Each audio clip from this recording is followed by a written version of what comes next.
Hello there, my name is Cate Mackenzie and welcome to my podcast. Thank you so much for stopping by. Today I am so privileged and so excited to talk to the fabulous Paul McGann. Paul McGann has performed in so many zillions of roles, so many iconic roles from being the most popular Doctor Who to I and Withnail and I to the Monocled Mutineer to A Mother's Son to just so many roles and films and dramas. And I went to see him in the Forest, Hampstead Theatre, a week ago. I took my dad and my stepmom and my mum, and it was an extraordinary play. It was a play about lying, infidelity, and the consequences of lying and what happens. And Toby Stephens and Paul McGann play the same man. And that was totally interesting. It was like layering up, all the different parts of people and what happens to them, all the different parts, and how that is when we ignore our intuition, and how lying builds upon lie upon lie upon lie. So I went up to Paul McGann afterwards and talked to him about the impact on my dad, who really loved the play, really loved it, and talked about his childhood and his life, which was really surprising and interesting. And I dared say to Paul McGann, would he consider being interviewed by me? And he said he would. So, I felt very, very lucky. And, he's a hero for me and I'm a fan. So it was just very, very special. And it's funny when you get those opportunities, you kind of still think, I don't know whether he'll do it, whether he'll show up. And you have to kind of let go. And then he did. And so that was amazing. So I'm very, very grateful to Paul McGann for this opportunity. It was enlightening, really enlightening. And I learnt so much because, of course, when you watch a play or see a movie or a TV show, it can be incredibly moving. I cry a lot at films, and which I feel lucky to be able to cry at films. But I find them so moving. But of course, he was reminding me that, actors are craftspeople and they're busy watching their step, learning their lines, making sure they're in the right place, the right time. And they can't afford to be in the same emotional place as the audience. So they aren't experiencing what the audience is experiencing. And so they can only get to know, in a way, the impact on the audience by having conversations like I'm going to have with him today. That's how they get to know how things have landed, what things mean to other people. So I'm really grateful to talk to Paul McGann. I hope you enjoy this and tune in for more. Thank you. Thank you very much, Paul McGann. Very nice to say your name and see you face to face. What a thrill, what a treat. And because obviously for me, you're so familiar and have been so familiar pretty much all my life. From your wonder.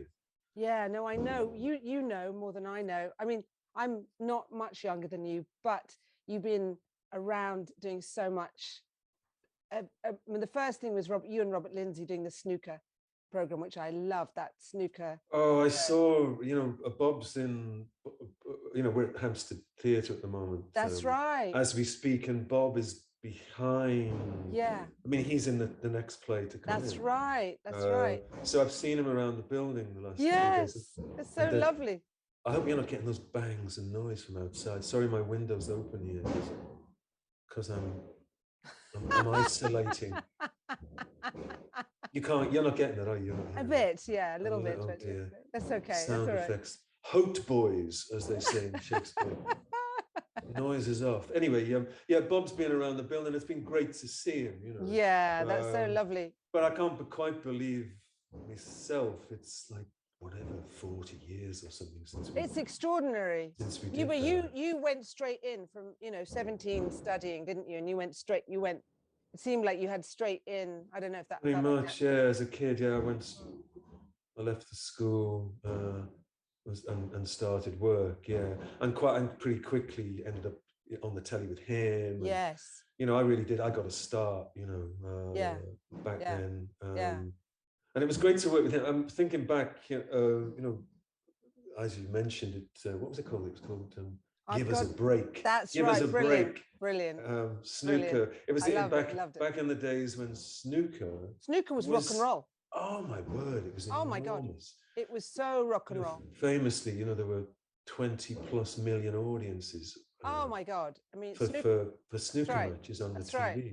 I mean, I was thinking about you in a way, because you were growing up in Liverpool when Liverpool was the centre of the world in the 60s and the 70s, with football and rock and roll as well. Yeah, I wish I could remember more of it. Right. I can remember being of course I can remember the 60s, but only because I was a child. You know, I've got childhood memories of it, but distinctly remember, you know, for example, being in town. We lived near to town. We could walk into town from where we lived.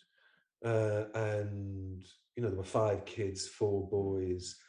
And I think at that time, this would have been in the mid-60s, and my mum dressed, we wore the same outfit. You know, it was obviously cheaper, you know, we were just a working class family. So, and we were, because we were almost the same age, you know, there was only 5 or 6 years between the 5 of us. And particularly the boys, you know, it was like first up, best dressed in our house, as my dad used to say. So we wore the same gear. Anyway, so there's this sort of image of us. We'd be in town, and my mum, for some reason, has got us in these, not collarless suits, but some sort of airsats version of these Beatles suits. And people are stopping us to take photographs. It was when Liverpool was full of tourists, and I can just about remember the feeling of it when town was crowded. Yeah. Liverpool itself in those days, I guess, would have had a population, you know, more than double the population, the present day population.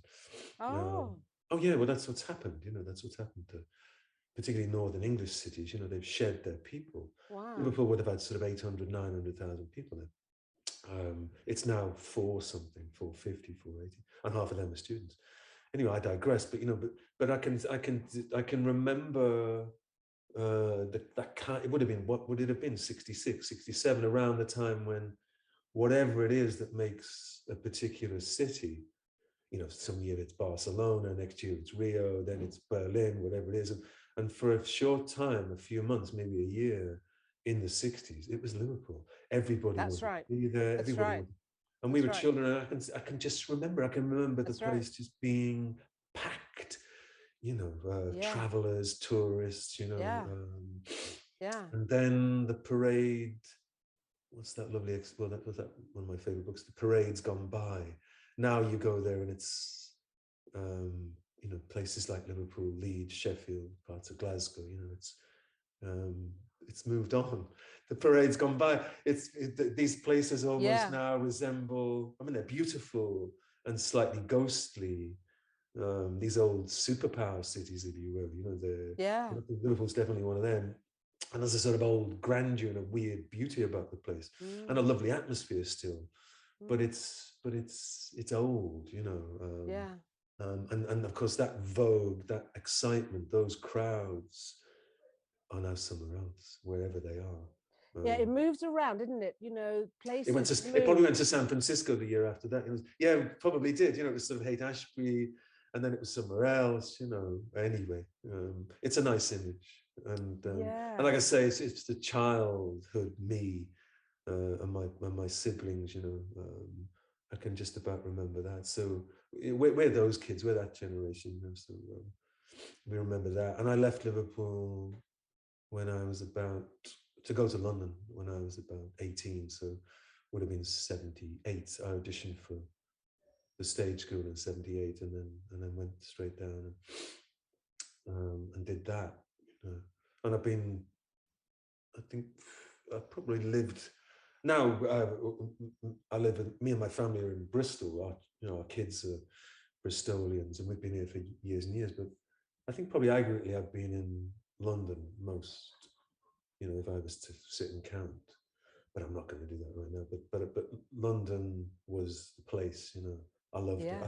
I followed my big brother down. He'd gone the year before, and that's of course, I suppose by rights, if you at that time at least, if you wanted to be an actor, say, or in the music business like my brother did, you had to go to London. Was your brother acting first? No, Joe, my older brother, he'd gone down in order to get a record deal and be a musician, and he was making his way as well. He was doing okay. He was only 19. You know, there's a little gap between us. But we all, Mark too, the brother younger than me, fine musician actually, and Mark had groups, you know. But we all ended up, and then there's Stephen. That's the boys. We had a sister too. Claire is the baby, so to speak. But we eventually would all, the boys anyway, would all end up actors, but kind of by accident. In fact, quite quickly we ended up in the same show, and that which ended up in the West End. Wow. Really quickly. And that's the only time we ever worked on stage together. And was that just a natural unfolding, or did anyone go, "Hey, this is my gig. Hang on, I'm the actor," or did you were all just No. I guess when you're that young as well, and it really did. None of us. Well, I did. I intended to try for it. Of the siblings. I went down and because they got into stage school and determined to try and be an actor. Variously, my brothers were invited, just professionally, to have a go. Wow. That is none of them trained, and it was a series of kind of happy accidents that pretty quickly meant that they got a start as well. Mark, for example, was invited. I think I might say this, after a gig. He played, he had a band, he was playing in Liverpool, and one night he'd done a gig and somebody from the local theatre, the Everyman Theatre, stopped him after the show and said, "Do you want to be an actor?" Offered him an equity card, and I think he started the week after, because John Lennon had just been killed. So this would have been 1980, and the Everyman were about to mount a production about John Lennon, and they were looking for somebody to play the young Lennon, and Mark got the gig. So, and that's while I was training. This is what I mean. So, and Mark contacted, and so Mark started on the Monday, as his showbiz, and he contacted me. Said, "Well, guess what?" And I've beaten you to it. I hadn't finished my training. So Mark was the first actor. And then I got out and then became an actor. And then we all ended up at some party a few months later in London, where somebody saw it. We were probably playing and singing, and somebody saw us and said, "Do you want to be in a musical?" And within months, we were in this musical together. That's how it happened. And I probably make it sound slightly romantic, but that's actually how it happened. But it sounds kind of adorable, like a real team, like all of you being creative and. I think, it was opportunistic. I think it wasn't being creative at all, because it was, I think of course there are, most actors will tell you there are elements of the work and the ways of work that feel and are creative. But certainly that's not one of them. Essentially, most actors are waiting for stuff to be commission, you wait for something to come down the line. And like in that instance, you're waiting, or your subject to some person in a room going, boys, I've got this idea. Do you want to be in this thing? That sometimes happens. It happened to us. And for example, Stephen, who's the younger of the youngest of my brothers, he was still at school when that happened. So he had to, he had the choice, do you want to come down to London and be in this play? Or do you want to stay on in sixth form and take your exams? And he ran away to the circus. And my dad, I think was really, my mum and dad were probably quite disappointed. Stephen's really bright, much brighter than I am. and he's proved it now. Stephen's now a qualified scientist, and he writes these books, and he should have probably stayed on at school, but instead, but we were kids, and next thing his name's literally up in lights in the West End. We're doing this musical,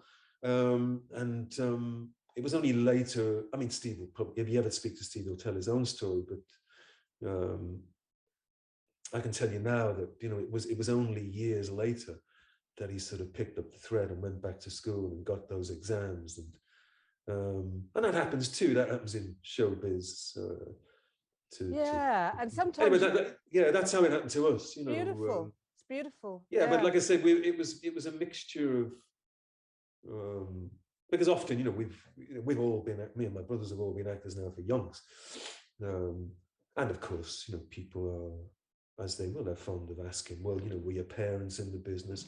How did you get started? Did you always want to be a but the true story is, like I say, within a sort of 6-month, 12-month period, it was just a question of opportunities and a few little happy accidents and being on the spot at parties.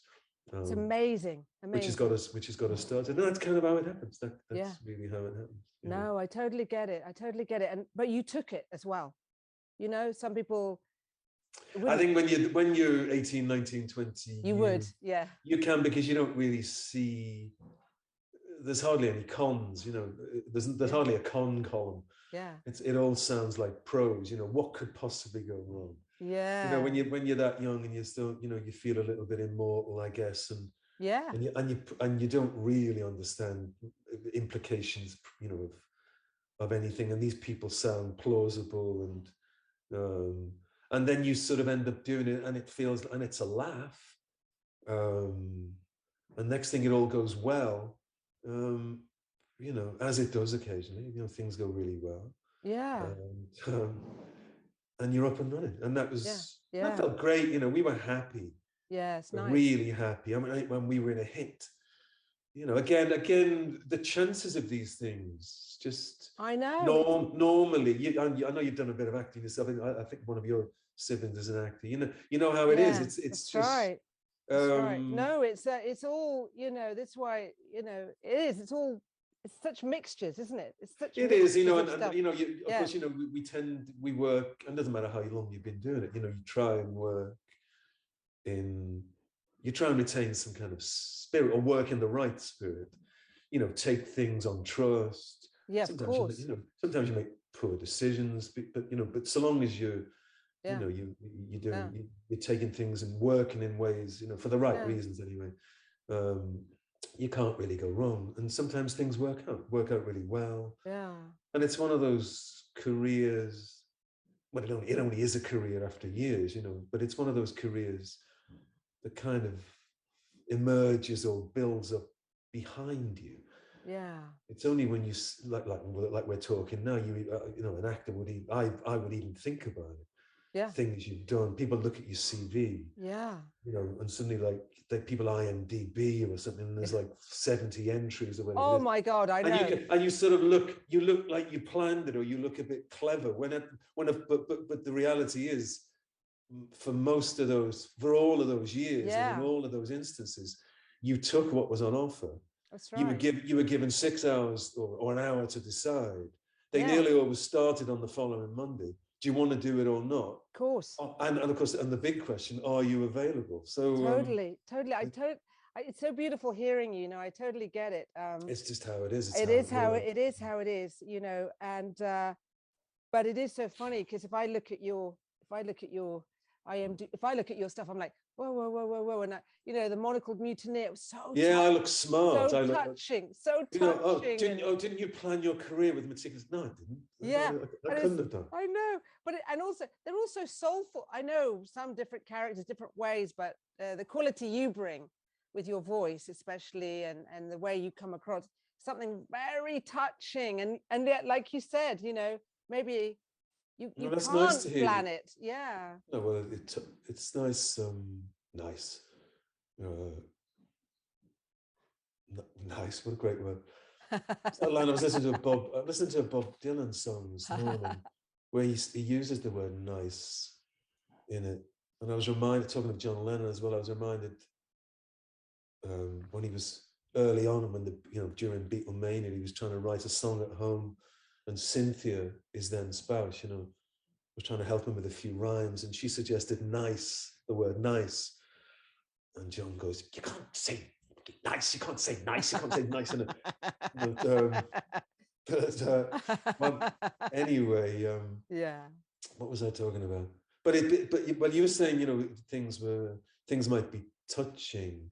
You're very, and of course, when we see things, I was talking or corresponding. I got pen pals latterly. I've got nice. Nice. That word again. The last 2 or 3 years, I think it was during lockdown. I went for some old-fashioned thing, and I write to people. This particular one is in Germany. I've got pen pals in America, Australia, and anyway, blah. But my German pen pal, who I've since met, and she's divine, and in fact, she came to see The Forest a couple of weeks ago and loved it. She'd never seen a show in London. Anyway, we were talking about. I'm trying to get her to watch this film, this Truffaut film, 400 Blows. There were posters up in the tube stations. There's just been a festival on BFI, the Truffaut Festival. And I was trying to get her to watch this picture. I was describing my own reaction to it when I first saw it. It's one of my favorite pictures now. And the greatest Jean-Pierre Léaud, the kid who's in it, the 11, 12-year-old kid who plays plays the young Truffaut in it. It's still, well, for me anyway, it's the best child performance probably on film. And I was describing my reaction when I first saw it to my German friend, and describing how moved I was by it. And we do, don't we? We sometimes things, plays, films, music, of course, hits us on it opens our hearts or hits us in a place, it was like it was made for us. It was written for us. And that's fantastic when it works like that. Some things as well, I suppose we react to, we can appreciate them in a different way, perhaps, and we can understand why other people might be moved by them, but perhaps we're not in the same way. I was really glad when you and me met in the bar at Hampstead, and you'd just seen the Forest, yes, and you seemed really taken by it, and it was so extraordinary and moved by it. Very extraordinary for me, and I liked that. I mean, just on a. Because it made me actually wish, I hope I said it to you, it made me wish our positions were swapped. It made me wish I had seen the play rather than had been in it. I so understand. For weeks now, I wanted to watch this play rather than, and watch it for the first time rather than to be in it, knowing what happens next, and just to gauge, just to feel to get the sort of effect neat, if you will. I so understand, because in a way, like, you're the shaman, the traditional, the painted up guy who would tell the stories and we'd all feel it, right?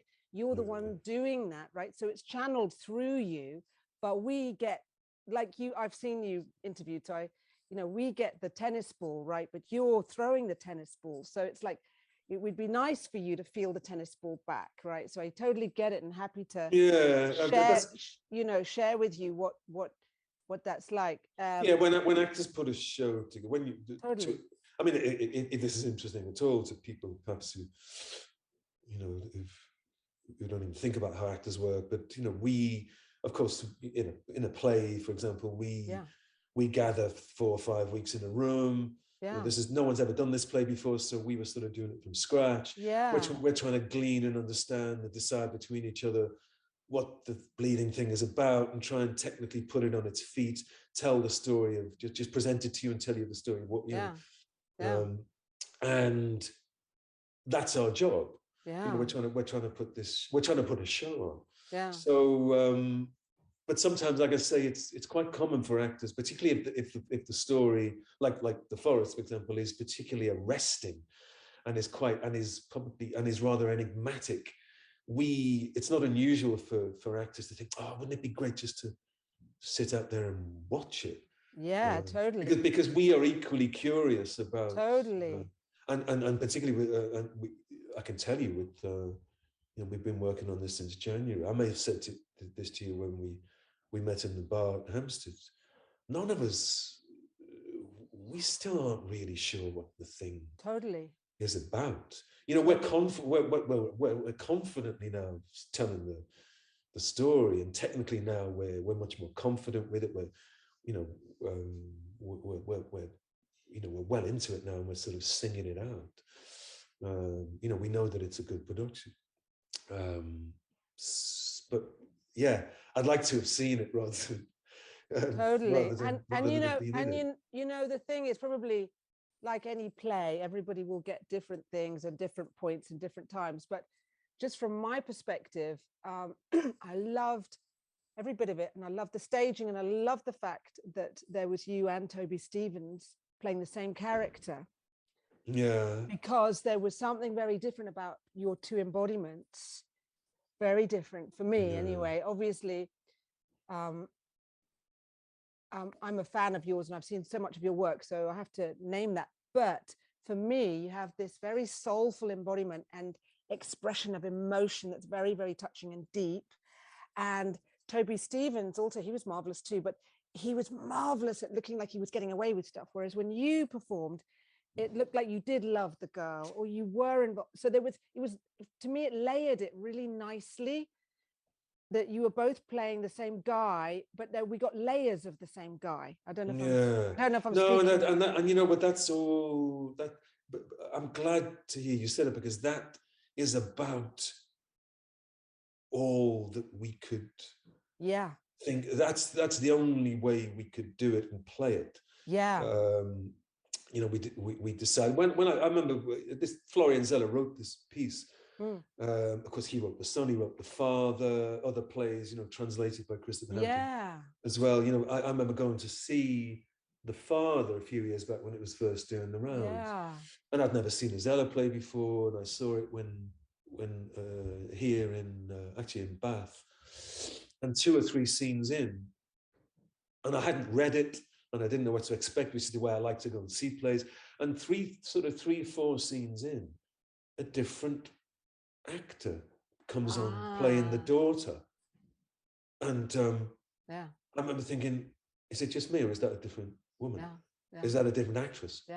And so he's done it before. It's a device that he's used before, and it slightly throws you. I think in where the father was concerned, of course, for those who don't know about that particular story, the father in question, the character, he was, beginning to display signs of dementia, I think, and so in that particular story, I guess you could say we were seeing it through his eyes. He was, anyway, blah, enough, but it's the same in The Forest, and I think it's kind of. It kind of throws you, I guess, like I said, I've not seen it, but it sort of throws you to see it. And having 2 actors play ostensibly anyway the same character, or versions of the same character. There's a scene out there are, in fact, I think there are 2 scenes, but in the Forest, very briefly, where the Toby Stephens version and the Paul McGann version of the man, as Zeller calls them, Man 1 and Man 2, actually threatened to meet on stage in the same room. But it feels like, remember the scene, and it feels like a threat. Man, the first man says, no, please, because there's a sort of, there's a third character, this man in black, who threatens the man, the Toby Stephens version, with, he says, okay, look, if you're not going to tell me this, if you're not going to say, if you're not going to admit, if you're not going to answer the question that I'm asking you, all I need to, and he gets on the phone and he says, okay, bring him in, send him in, and the Toby Stephens version goes, what, who, what, who's coming in?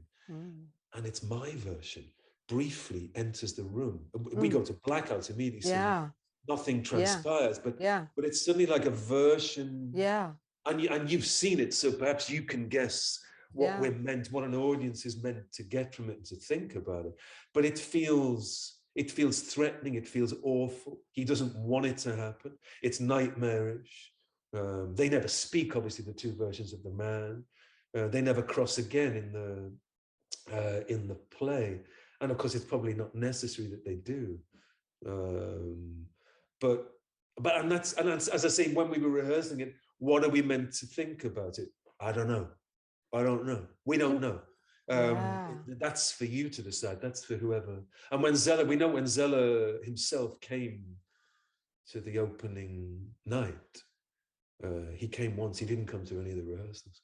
He was in the building for a couple of hours. I didn't actually speak to him. But we had our picture taken. That was about it.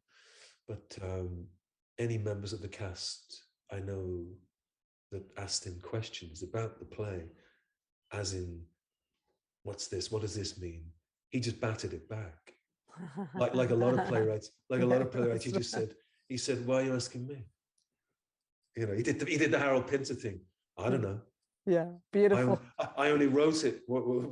I love it. What are you asking me for? I kind of love it as well. I'm just an artist. Work it out for yourself, kind of thing. And I suppose you should expect that. So again, I guess the long and the short of it is, you've just seen it. I've just been in it, but really, we don't know either. Really, these plays, and it's a good way to look at plays, to go to see plays, particularly theatre plays. It's not like a film you can just rewind and run again and try and work it out. Zeller, for example, I think it's even in the program notes at Hampstead, and we certainly knew when we started rehearsing. He admits to his fascination with David Lynch. Oh yeah, David Lynch's pictures. There's elements of Lynch's pictures, particularly Lost Highway, Mulholland Drive. I think the Man in Black, of course, is a character in the forest, is even a David Lynch character. Of course, I think the Man in Black is in Lost Highway. So so he's borrowed. Which makes sense because there was a filmic feel, isn't there? And I think there is. I think that's fair. That's fair to say. And the design, the lighting, has a kind of. Well, I think that's a Hampstead thing too. I like to think, Hampstead, that building, that stage, at Hampstead Theatre is renowned for what's the word people use about it? It's got a widescreen or a kind of cinemascope feel to it. You can do sort of widescreen productions on it. For a house that's only 300 or 400 capacity, the stage is actually a lovely space. Absolutely. You can do sort of wide angle things. Really? And I've seen a few productions there thinking, wow, this space is really, is really something. It's amazing. It feels, like I say, it feels a big space, and you can do sort of filmy or filmic. But I think having all, like you said, these crossovers and touching, and the guy that was like death, and you meeting Toby Stephens and your qualities and Toby Stephens' different qualities, there was something that spoke to me about like it's time for us to look at lies and look at deceit and have compassion. Have compassion. Like don't just everything's right or wrong, black or white. It's multi-layered. I think so. This is a guy who's like trying to protect his daughter, but then look what he's doing behind the scenes. And do you know what I mean? Like it's I do know what you mean. It was all layered. That's what I liked. Yeah. I think we could probably agree on this anyway, that the play isn't seeking to point a moral. Well, I'd hate to think that it was. It had a little bit, with where his lying was going was like promoting pharmaceuticals and killing, possibly killing someone, and possibly, it did have a kind of. That's fair. Again, for anyone that hasn't seen it, the lead character the man is a clinician. He's a surgeon. In Paris, and he's well established and connected to to local and national politicians and the industry, the pharmaceutical industry. Anyway, and within the play, there's such as the plot is, his actions lead him to become corrupted. Let's say, he makes a couple of corrupt decisions. Or we think he does. It could all be a dream. Who knows? But anyway, so that element is about sort of professional corruption. But mostly, I think the play is about his personal, his heartfelt, his choices, his love life, his family life, particularly his relationship to his wife, his daughter. Of course, and at the heart of it, what he makes of himself, perhaps his own versions of his own tales. It's because it's a nightmare, I think, as well for him, isn't it? We get elements, we hear elements. He talks out loud. He doesn't know what the hell is going on, really. We hear him describe the same events to 2 or 3 different people, and of course they're qualitatively different. Then of course another version of him, played by me, comes on and replays the same scenes, and that's different again. And so there's, what are we meant to think? And of course, and being a play, I think it's worth saying as well that this is a play, an English version of a play a French play in translation. Interestingly, I spoke to a friend who saw it the other day, and she's English. She lived in Paris, though. She's a French speaker, and she said, I liked it a lot. I was moved by it. She said, but it did sound to me like it was English people speaking a play in translation, that wasn't a criticism. And of course, it's the truth. A couple of French friends have seen it and said, "Ooh, I don't know about that translation." Or some people said, "Yeah, it was fantastic." Somehow, of course, this. I guess I'm talking about the nature of translation without quite understanding what it means. Yeah. But I'm just interested. There was that feeling. There was a feeling. Yeah, I enjoyed that. Slightly, we were speaking in translation. This is a French thing. It's a French thing, and we were speaking. Sometimes, I can say that some of the lines we had to learn, certainly lines I had to learn, came out sounding slightly awkward. People don't really speak like that unless you're. Because Parisian unless you're talking in an English translation of a French play. That's right. Kind of thing. I wouldn't say it like that. I mean, you wouldn't say it like that. Yeah. It's different. But it was, but really, in effect, it was when we did the play and when we were rehearsing the play. it's just another layer, not of artifice, but it's just another thing to contend with. Not only are these people throwing you the audience, probably every couple of minutes, because you're seeing things you're not quite expecting. They're doing things that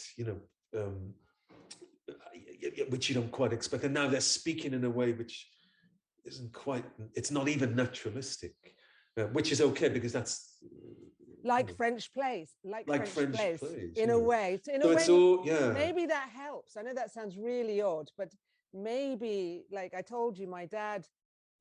Which was your dad really liked it. He loved it, and it wasn't his dream. And my dad is old school, and yet he's had 80 years of living, and he'll know all kinds of stuff, as we all do. We've all lived all kinds of things, and he loved it. And he came out really like wanting to talk about what's happened in his life and his childhood and his this and his that. It was really great. You know what? I know you told me. Yeah. That when we first met. Yeah. And as you told me, your dad had seen it, and how it had just hit him. It somehow had connected to on a level he'd got it. And I was thinking the other day about the actor Mark Rylance. Rylance describing once in an interview and using the expression he sees a lot of plays as well as being in a lot of plays, and he's fond of saying, I like to go and hear a play. He never uses the expression to see a play. He says to hear it. I love that. Yeah, but and he means it. Yeah, because you know, he says you go to a play. He says I go to a play to listen. Yeah. And I know. Anyway, the implication being that, you know, you could still get it if you closed you were sat there and you closed your eyes. You're still meant to get it. You can hear it. Anyway, and in the last couple of weeks, you know, now, like I say, now that we were, you know, once it had played for a few weeks, and, you know, particularly backstage you know, as the play is on, the show is on, I mean, you know, we're sort of running around, you know, of course, backstage, it's mayhem backstage. We're trying to run between the different rooms, and and occasionally each of us gets to sit down maybe for a minute and a half. While somebody else is on, and you wait for your next scene. I was doing a lot more listening to the scene that was on stage, and even over the course of the run, I was hearing it, and it was. And hearing things almost and I was in it, but hearing things which I hadn't quite heard before, or echoes of things, or resonances of things, and going, oh my God, it's like I was hearing that for the first time. Maybe something that, I know Gina McKee's character was saying to Millie Brady's character, just hearing a fragment or a line, or understanding you know, even a scene for the first time. So it kind of, anyway, the point being that it's almost like it never stops. You know, it goes on, and even if you're in something, you're still sort of gleaning more, you're learning more, the story's sinking in, and you're beginning to, I guess, you know, thinking what you'd said about your dad, it kind of gets you on a level, and like you suggested, maybe it is, at least in part, some of those removes. Yeah, you know, it helps you. The translation being one of them. Those kind of distant, the distance, if you will, from it. You might not, because you might not think that you relate to it personally. Somehow you're not confronted. That's right. Somehow you're confronted gently. Yeah. Somehow sets you up to get it. Right. That's right. You know, whereas it, That's right. You know, now I'm thinking as well of. I remember Toby coming off. We did a show on February the 14th, Valentine's Day, to a full house. You know, and doubtless the audience would have had, you know, a higher proportion of couples who'd gone out for Valentine's Day thing. You know, and you've seen the play. The play is about couples, and it's about relationships, and it's about you know, it's about love, and it's about betrayal and everything else. And Toby came off and he said, well, he said, I was out there tonight and I could feel it. You know, there was some tension in that audience. The other night, one of the other cast said, well, he said, I was going down the tube station after we'd done the gig, and he said a couple I know had just seen the play. She says to him, should we go and get a drink? That was a bit close to the bone, right? So anyway, audiences, we know that, you know, and because, you know, as actors, you know, we're more than keen. We love to try and, you know, you're always interested in as to how it's landing. Totally. Always, and I mean for each night, for each performance, because, you know, that's what live is. It's never the same show twice, and audiences are different. Some of them are completely into it, some of them are slightly back from it, and some nights, you know, you can almost feel people, a lot of the audience, most of the audience, have really got it in some way, or it's really connected with them in some way, and for some of them it's pretty uncomfortable. I mean, it's a religious, in our secular society, isn't it?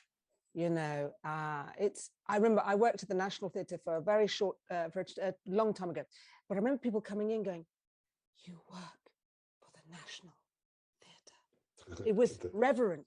It was reverent. And I think this is a thing, plays, you know, they're the closest to holy, where people can look at this stuff, can't they? This close to the bone stuff. I think when it were, I don't know if, I'm not sure I've had. I mean, religious that's a big call for me anyway. I mean, there's certainly magic can happen. Magic can happen. And I mean that. Again, thinking of violence, anyone that's seen the last 10 minutes of Jerusalem knows that magic can happen in a room. But you have to, the audience, we, the audience, has to take part in it. You know, you're all in it together. And I know that working as an actor, it's always in combination. You know, you're, like I say, you are all, because it's live, on that night in this place, and it might not happen again tomorrow, it might happen the day after, but tonight, while we're here, something's going on, something is happening. And when you get it, it is a magical thing. Theatre, it can happen in theatre like that. And when it does happen, and like I was speaking as a performer, to be on a stage and to be part of a show while that's happening is absolutely thrilling. You know, we come off, even if you've done it for weeks and weeks, and you think you know it inside out. I know I've been in dressing rooms after shows, and we're high as a kite. You know, it really does. It cuts both ways. You know, and really that's all there is. You know, for us, you know, we're just storytellers. But there's a real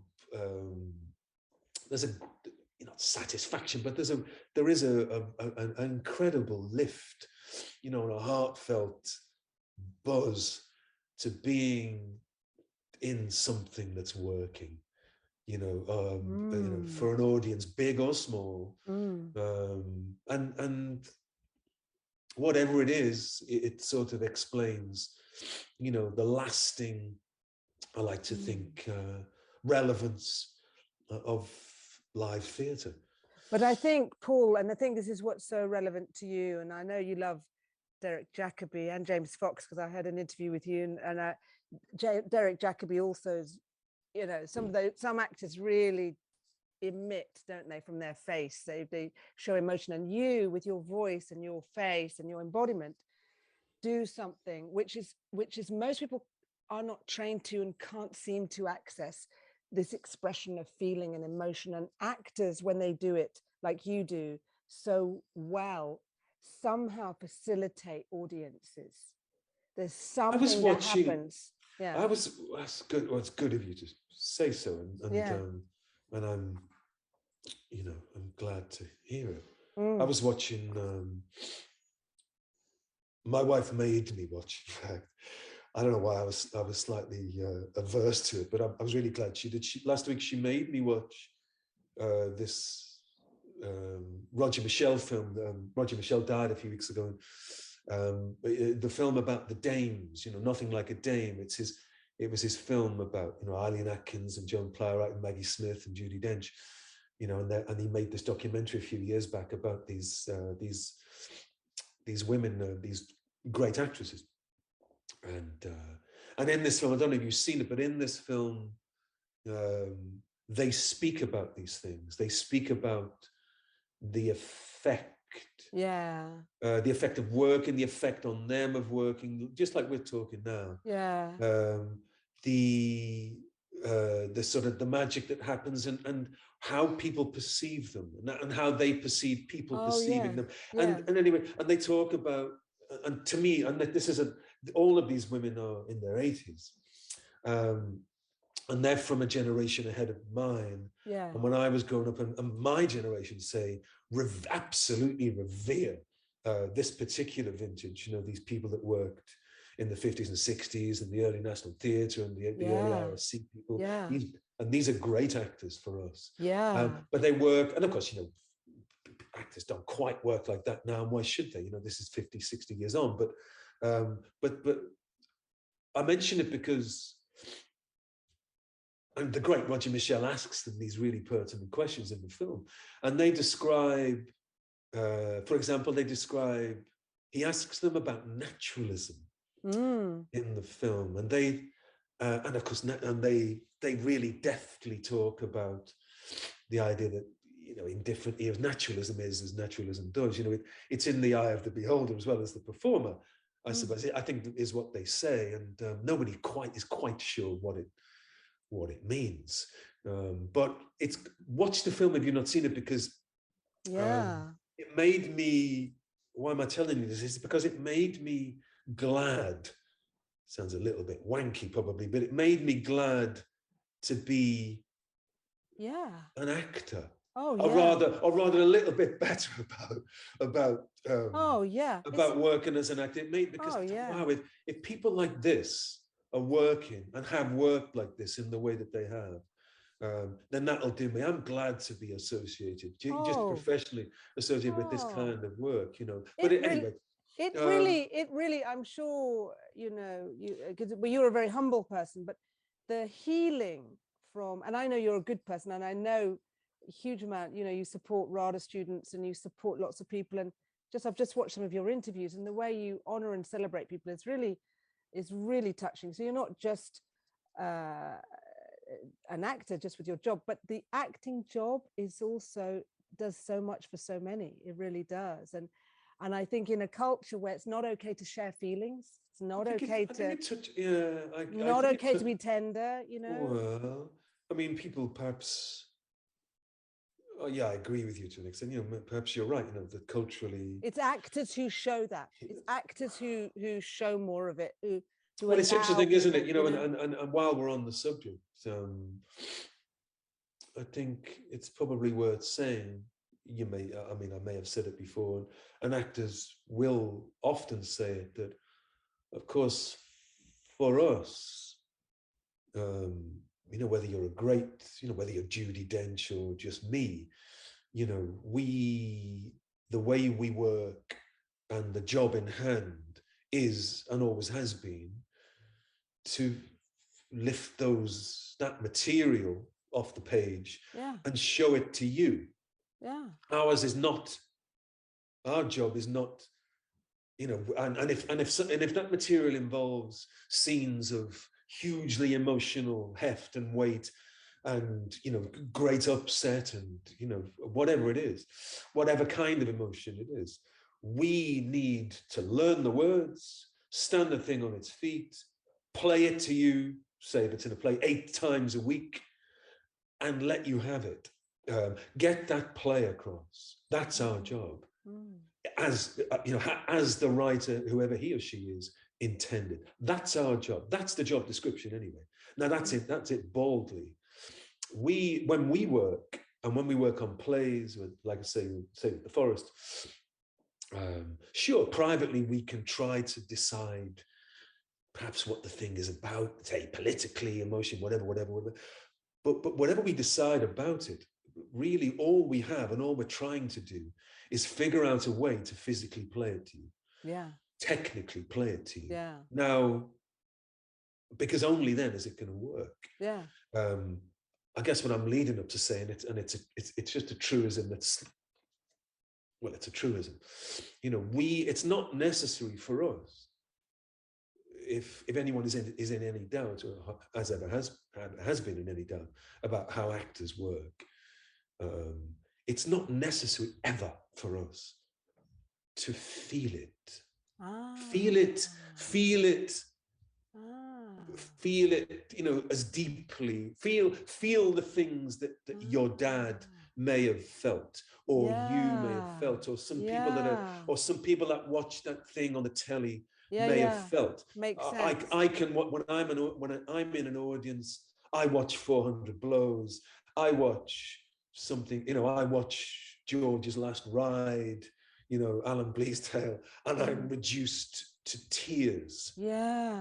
But for the actors that showed it to me, it is absolutely not required. Got it. That they are reduced to tears. It probably wouldn't work if they weren't. It can't work if they were, because that's so helpful. Well, it's helpful to us. And I know that when we trained, it was impressed on us right from the off that this is the control, and I mean it in the most positive sense, the control you need to work, to tell these stories, particularly repeat on 8 shows 8 times a week, 6 weeks, 8 weeks, 12 weeks, a year into your show, whatever it is, in order to tell these stories and to keep it fresh and to keep the audiences engaged, you need to just get this material across in such a way that, you are, of course, you're removed from it. Yeah. While understanding the effect that it's having. So you're not living that. You're not like the method actor. You? No, well, I agree, but how could you? I have come across actors who were doing that. I've worked with plenty of actors that are absolutely so taken. Yeah, they're in the mood of that. Oh, and listen, and Cate, from time to time, and down the years, and I've worked, actors, and I've been there myself, that and I can't lie to you, there are times when what you're saying, the scene you're shooting, it particularly works on film, because on film you never rehearse. You only turn up and shoot. So it usually happens on film that because it has an instantaneous feel about it. On that day, and it might be that you only just learn the lines as well, because films, it happens instantly. You know, it's Tuesday, quick, we better shoot this. Yeah. Learn it. And it might not have occurred to you that there's an element of this scene now that you're trying to put, the way you're trying to portray it, that's on some level gets you in the head, gets you in the heart, and you find yourself completely moved by what you're doing. It's unlikely to happen on stage because you rehearse it and get it out of your system, or have time to think about it. For example, when we made, back then when we shot Withnail and I, yes, Richard Grant, who I worked with every day on that picture, we were mostly, it was Richard and me that were in it, we were just 3 feet away from each other while for most when we were doing the film. Richard, there's a couple of scenes in the film where, the film is funny and it's got a good plot and makes people laugh. I know that because it's endured and people think it's hysterical. But there's elements, there are scenes in the film which are deeply, on second viewing, third viewing and later, where it's actually hugely touching. Oh, yeah. And tragic and sad. Oh, yeah. While we were shooting it, and I'm convinced he wouldn't mind my saying it, or hearing me say it, because it sort of hit us from the side while we were making it. Richard, who is not like me, in fact, he's very open-hearted, and he's a very emotional. He's not British either, I got to say. Oh yes, is he African? Richard's from Swaziland.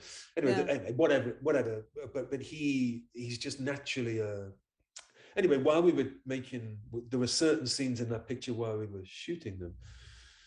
Richard couldn't contain himself. Even like there were scenes like the famous scene at the end of the scene at the end of the picture where we were saying goodbye, the two boys are saying goodbye. His tears were real. He couldn't, I felt stony hearted compared. I'm just saying, look, man, let's just shoot it's a great scene, but let's just shoot it. So I think Rich couldn't. That is so interesting. Yeah, but why am I telling you? Only that from time to time, as actors, of course, we're people too, and you feel it. And sometimes it works, when an actor, we've all met them, love to think that in fact it might be the best idea of all to try and go there, to try and touch that, to try and I'm not giving away anything, but and often we need a sort, maybe particularly with film, there's no time to work. Everything's got to be sort of short-handed. It would really help here. It's happened to me hundreds of times. God, I've got to get into the scene. We're shooting it in an hour. And you're trying to think, you're trying to get there. You're trying to emote. You're trying to get yourself in the mood. We all do it, and it's almost childlike. I've lost count of the times that I do that. We all do it. Yeah. I'm doing it now on stage at the thing, you know. Yeah. I'm waiting for the lights to go up, and I know I've got 10 seconds left, and I'm trying to, you know, psych myself into, yeah, of course I'm doing it. Yeah. But it's only because I want it to sound like this. I want it to, you know. Yeah. Anyway, now I've probably overstated the case, but and I think as well, there's a part of me that goes, Paul, shut up, man. People don't really want to hear how actors get there or work or think or feel about, because of course there's also a part of me that thinks I don't want to know. When I watch actors, I just want to believe them. I want to, and I think there's also a real there's an element of truth about that too. I know when I watch stuff, if I go to a play, I don't even want to read the play. I'm like a lot of people. I don't want you to tell me what it's about. I want to get it neat. I want to get the thing full force. And I like it when actors just let me have it. I don't care how they've got there. I just want them to let me have it. You know? So it's so nice. You can let go. You can let go, and you can, you know, you can also be present moment when you're watching. Yeah, even though you know the craft, and you know, like, how people have to, you know, work. But it is, but Cate, it is a craft, and it is a technique, and it is, and I love it. It's my work, you know. And again, listening to these great older actors, talking about it, and even them, these are great actors, but they would never say, "Oh yeah, we know it now. We've learned it now." You always learn, and it's somehow slightly out of reach. But it's just a thing that occasionally works a treat, and you know, why are you and me talking? We're talking because something. We met after something worked. That's right. Well, and I know for years, you know, look, I do other things that, like, for example, you know, I played the Doctor in Doctor Who, for example. Well, exactly. You know, and so by dint of that, I've spent some years now, and I love it. It's a part of my life and work that I've grown to really love. Is because, of course, that has a huge fan base. You're very important, and it meant, but what it means is that, you know, I've got to speak now to literally thousands down the years of people who want to speak about it, who want to talk about, like we're talking now, about the effect of this radio play or that TV film or that somebody's performance, and I never tire of it. That's so lovely. I never tire of. And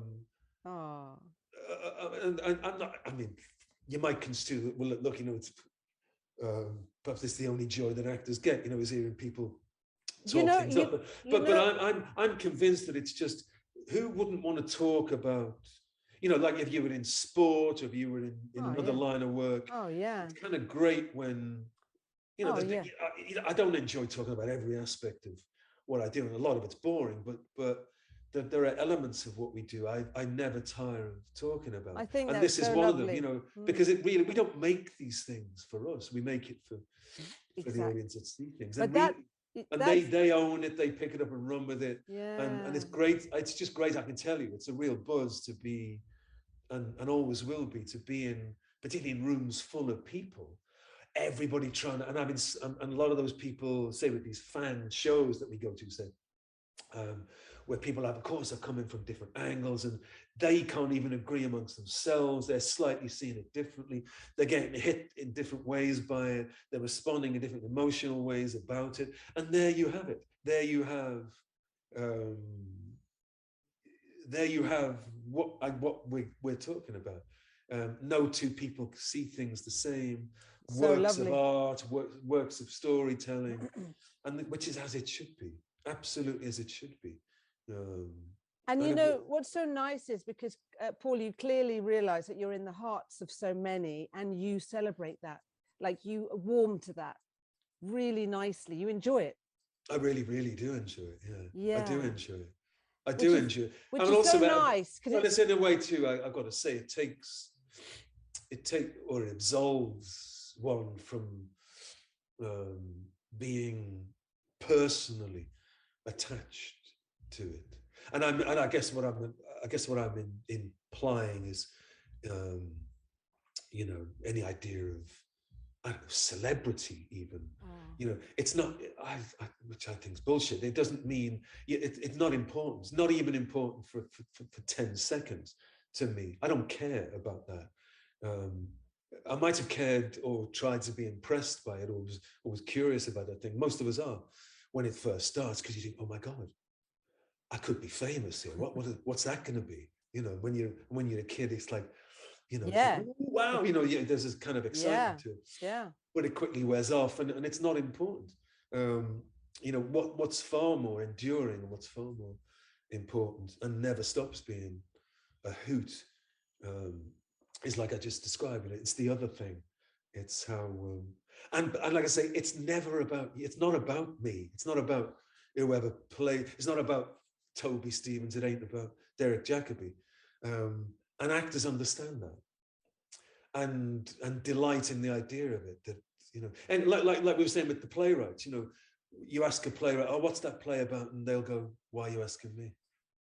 So good. It absolves them even from, and that's not self-style, it's true. It absolves Florian Zeller. It's so good. From being the thing. It's not him. He's just whatever it is. You know, you might fancifully, you might say, oh, well, look, the man, whoever it was, Harold Pinter, whoever it was, Carol Churchill, has just channeled something. Whatever it is, how story writers, how writers get their thing and deliver their thing to us is there. You know, however it happens, you know, writers are perfectly entitled to say to us, whatever. Here it is. Here it is. You know, it's great. It ain't about me. It's now about you. I love that. I love that. I love it too. I love that. And if anything, that's the spirit. That's the spirit we want to work in. Well, because you can keep letting go and be a channel, then, can't you? Just or something like that. Yeah, you can. You know, something like that. And because you're not holding on. You're not holding on. And like I say, and you know, you're not the meaning of it. Or that would be. It's ridiculous to think you would be. Why should you be? Yeah. If things have a meaning, and if things, like I say, people get. Like your dad did, you did, I have, you know, if one finds, you know, a meaning, sometimes a profound meaning to things can move us to tears, say, then great, that's for us to decide. It gets us on a level, you know. And do you have like things and you go, oh, I'd like to play that or do that? You've done so much, right? Obviously, but do you have like, oh, I'd like to do you have things? I do, yeah. What would you like more of? Or I think probably the straight answer to that is I'd like to do things that I'd like to play things that suited me more, or that I felt were in an area like whether like age appropriate, say, were that close to what I think is my skill or my little gift. I'd like to play things that that gave me that little advantage. That meant that I could just really revel in it. And then hit you with it in the ways that we've been speaking about. Absolutely. Sometimes I think, you know, sometimes people say to you, hey, Paul, look, there's this script, you know, here's a part in it. Now, you know, it could be a bit of a stretch for you. And I know it's not normally the kind of thing you do. And which, you know, fine, that's a legitimate, you know, thing too. And sometimes, you know, they can sell you things like that. But most often now, maybe it's just you know, I don't know whether it's just being middle-aged and getting a bit long in the tooth and having done it for yonks. At the moment, I'm more inclined to think, no, hang on a minute. I'd rather play stuff that I could just get straight into. Sometimes I look at, you know, there are classical things, Shakespeare parts, say, where I know now I'm straying into that kind of area, 60 odd. You know, I'm jammy in the sense that, and I don't deny it, you know, I'm male, and I'm older male now. Most of the parts in drama, particularly classical drama, are older males. You know, so there's no end of potential for actors like me. So yeah. Are there things then that you think, oh yeah, that? Yeah, you know, of course there are. You know, I'm not about to sit here and go, oh yes, it's time for my, you know, whatever, Coriolanus or whatever. No, I wouldn't suggest that for a second. But I don't think like that. But like I say, I remember someone asking me recently,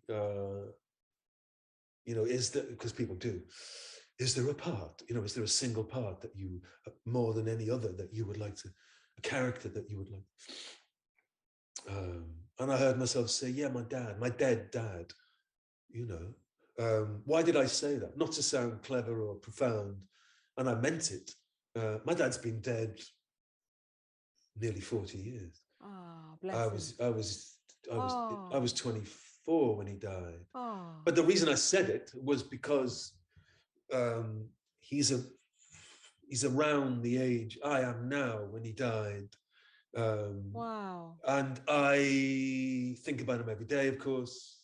And now, wow. And I sometimes now, and of course, nearly every day I see something, usually actually to do with, I mean, not just to do with the, you know, the present state of the world and the war, but it's nearly always to do with technology. My old man was a radio operator, and oh wow. In the Second World War, and absolutely, he was the kind of fellow that could fix anything, make anything. Wow. And I wish, you know, we all did. We all wish he'd lived longer and into the present technological age, because he would have loved it. He'd have laughed his socks off at some of the, you know, at the internet, and he's one of those people. And he'd have been an early adopter. Now, you know, we know he'd have been anyway. And so, and I mean, in that joyous sense. Yeah. And I just thought, well, yeah, my dad. And now I kind of understand him better than I did when I.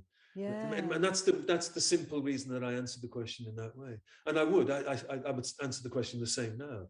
There's something about, but only in the spirit, like you asked, that I think I could get it.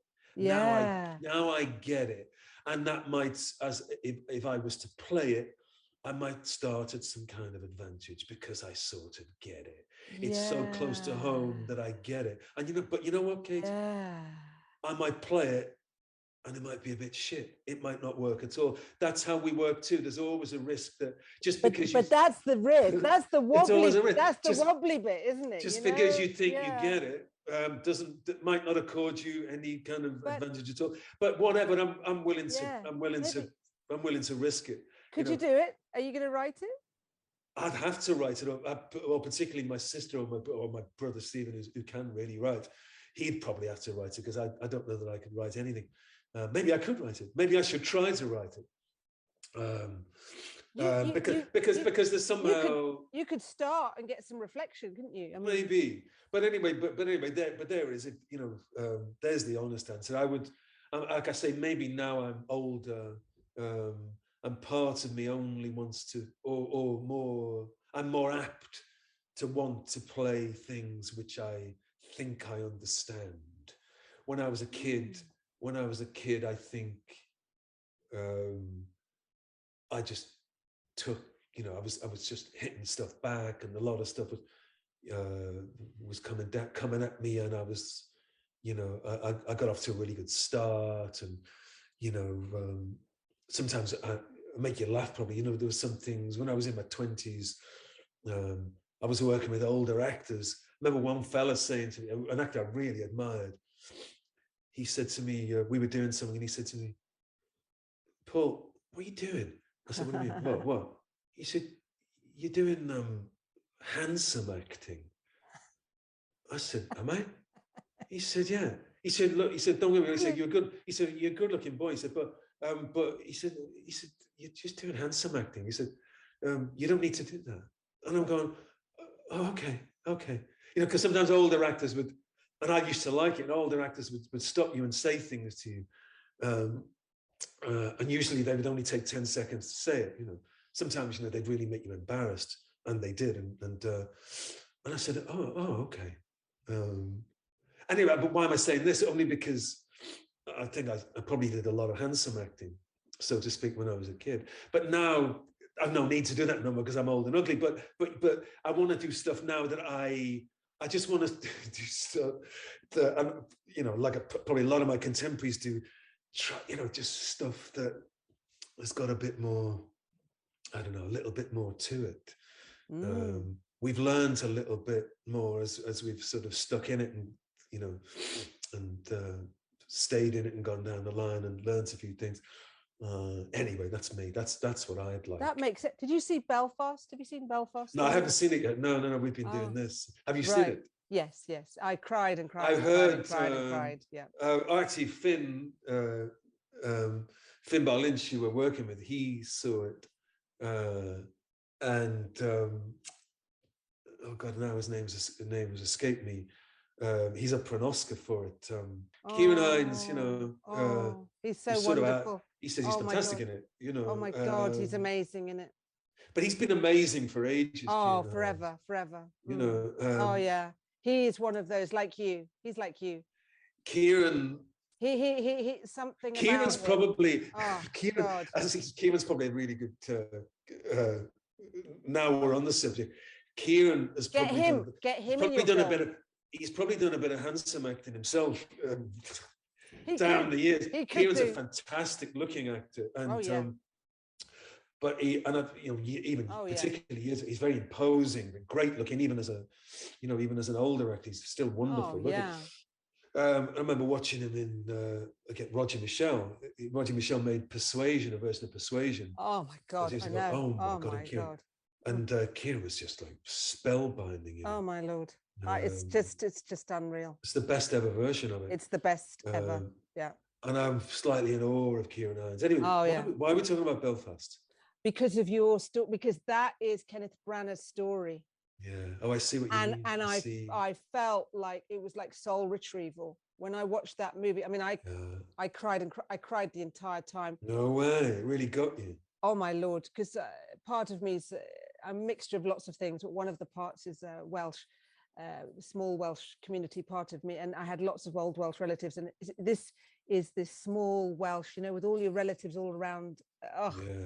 Dear God, it just melted me. But I felt that's really good to hear. That's really good to hear, because again, I've not seen it.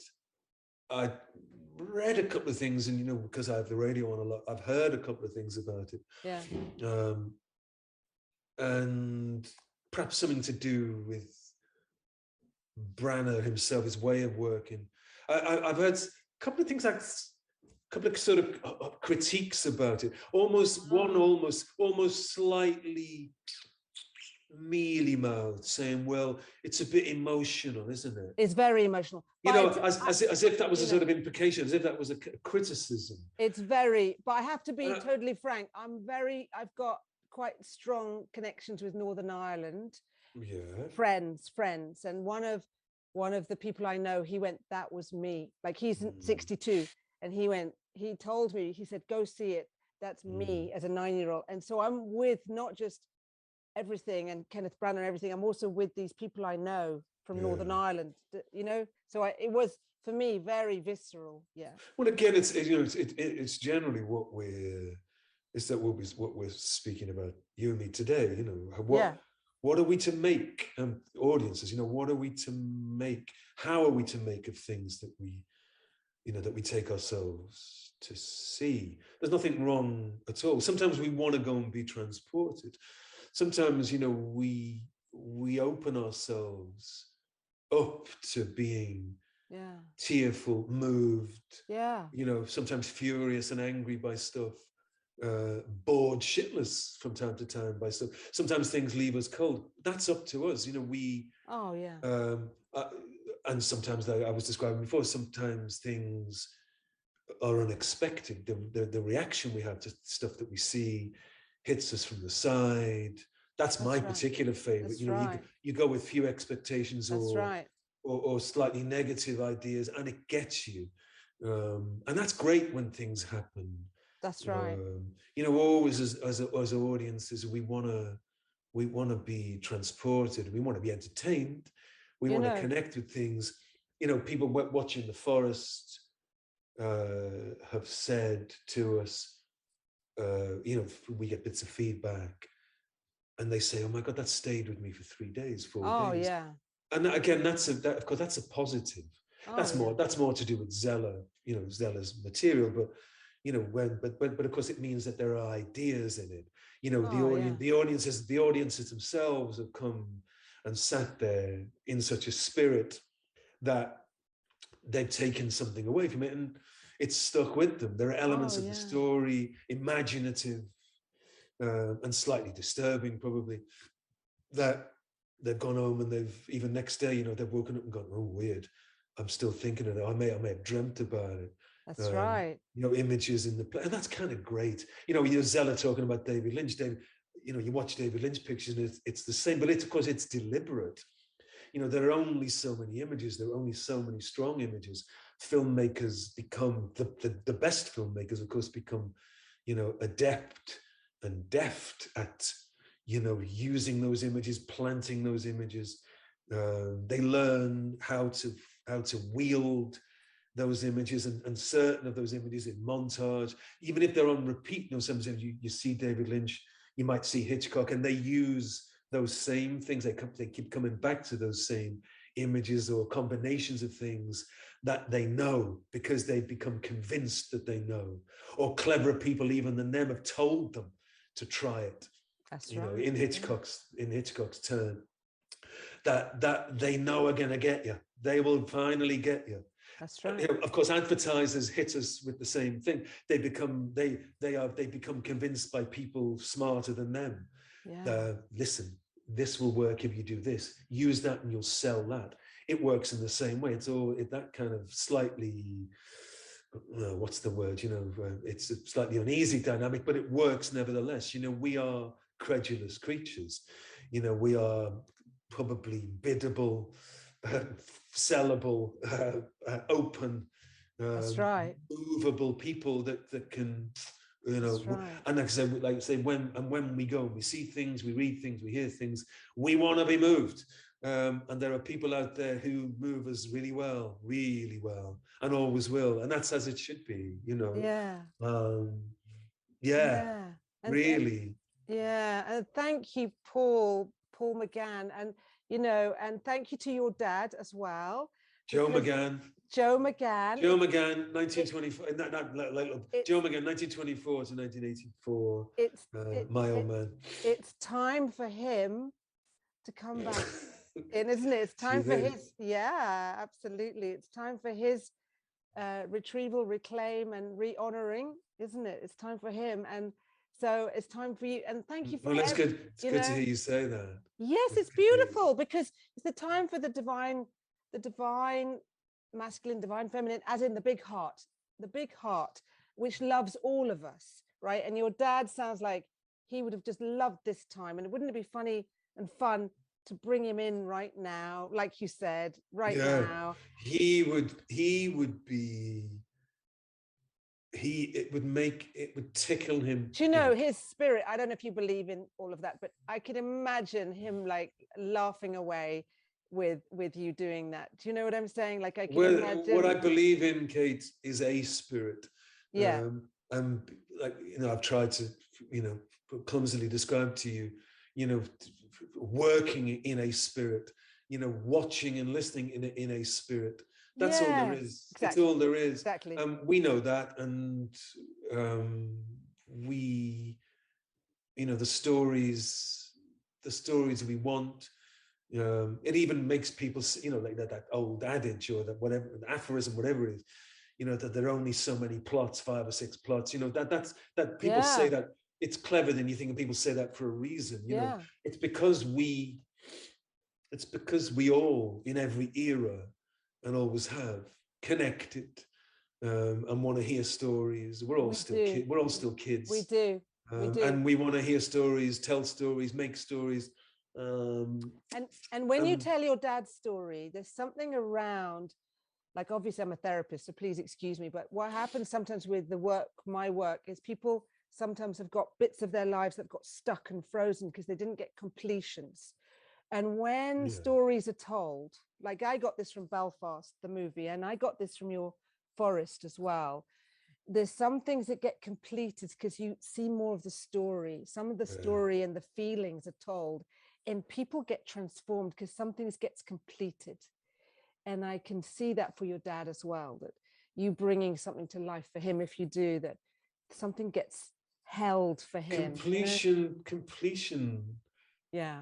Completion sounds nice. Yes. You can see my face now. You can see me sort of warming to that idea. I've never thought of it like that, but it's you know, like if someone had a car crash, right, and then maybe they don't drive, or they're very careful around driving because their body got stuck with shock or grief or different things that got stuck.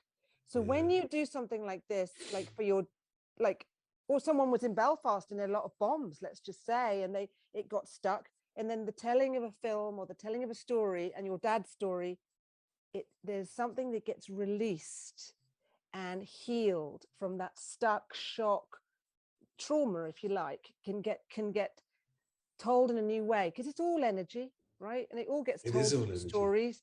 And so when we retell someone else's story, it gets moved as well, and in you and in your brothers and in your children, because it's just ongoing. Do you know what I mean?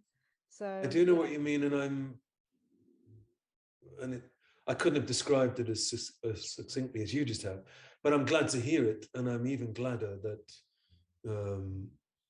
when all's said, I'm like you, I'm working in that field. You are. I am. You I am. It's very deep. It's very deep. Well, deep or whatever it is, it feels like a privilege. Yeah, that's right. That's right. To me, you know, and I'm happy doing. I'm happy to do it. I'm so grateful. It makes me happy. I'm so grateful to talk to you, Paul. Thank you so much. It was good to meet you, and very lovely to meet you. And please, and to speak with you, and I hope we speak again soon. And in the meantime, that'd be amazing. Please, my compliments to your dad. I looked him up after you made me do that. And, sorry. I thought. I said, "Oh my God, it's him! Oh my God, I'm impressed." I remember the Ronnie Biggs thing. Of course. Oh, you do? Of course, I'm long enough in the tooth. Yeah. But it's him, and I was impressed by that. Oh, bless you. He's rightly revered. Good you're so adorable. You're so adorable. Well, I can't even tell you how big this was, because my dad is someone who did not want to be asked about a feeling. Never. And then he's got me as a daughter. I'm a therapist, right? Mm. And then I say, "Oh, let me take you to theatre." "Oh God, what kind of theatre you're going to take me to?" "Oh God." And then I tell him the first, "What's it about?" The guy, the review said, "Having a nervous breakdown." He went, "What are you taking me to?" And then he loved it. And I thought, you know what? Everything's perfect, isn't it? I may have described the way you've just described your dad, and you know, I don't want, and the way his relation to feelings or to describing feelings. My father was the same, I think, similar, very, very similar, maybe just a generational thing. But you know what? I think we may have to just now, for now, just give those people a break, rehabilitate that idea that some of those people are the best people. And, you know, while you and I are talking about, there are people. I don't mind those people. You know, if you know, I'm with them for the moment. I like them. I like those people that had trouble, you know, relating to a feeling or describing a feeling. They're cool right. by me. Quite right. Quite right. Your dad, my dad. Yeah. Quite right. Quite right. I want to be in a room full of those people right now. Quite right. But thank you so much, because it's a great something happened when he saw your play as well. Even though you're so right, nobody has to express a feeling ever, but something was helped along the road with your play. So, you know, bless you. was very sweet. And it meant you and me got to talk, and yeah, I'm so grateful. I'm very grateful to listen. Get well. Thank you, and recover. you. Yeah, I hope it's mild, as mine seems quite mild. Yes, and, I'm sure. Thank you. And until we meet again, I look forward to that. Oh, that'd be so nice. Bless you, Paul. Have a lovely day. Take care. I'll try. I'll take a lemsip and just read a book. Yes, very good. Very good. That's my life now. Oh my God, that's my life now. I know. Lots of books. Great to Bless you. Love you too. Right. Bye. So that was the wonderful Paul McGann. Such an interesting man, and I think, so humble, so full of love, so full of compassion and heart, and also, has given me so much compassion for my dad and for men of different generations that I may think should be other than they are, or should be more feeling than they are. And he was like, he's really reminded me to love what is, love people as they are, and and it reminds me of all kinds of different gruff grandpas or grandfathers or great grandfathers, or different generations of men that have been lived in all kinds of different ways and done their craft and done their thing, and maybe been very tough, but maybe that was part of the gift of who they were. So thank you, Paul McGann. It's given me so much compassion. Difference is important, and different ways are important, and all these different ways are part of our lives and part of what's there. And, all these male ways too, these working male ways are special, and all the gifts that they have are special. So yeah, it's given me loads to think about, loads of compassion, and also the insight how actors need their audiences. They need the feedback, and we need the actors to show us what we feel, and the actors need to hear from us what we feel. It's beautiful. It's a two-way thing. So thank you, Paul McGann. I'm very inspired by you. I'm also inspired to go see Jerusalem now and go see more theatre. It's just an incredibly touching thing to do. So hoping you're all really well, and wishing you well, and tune in for more. Thanks.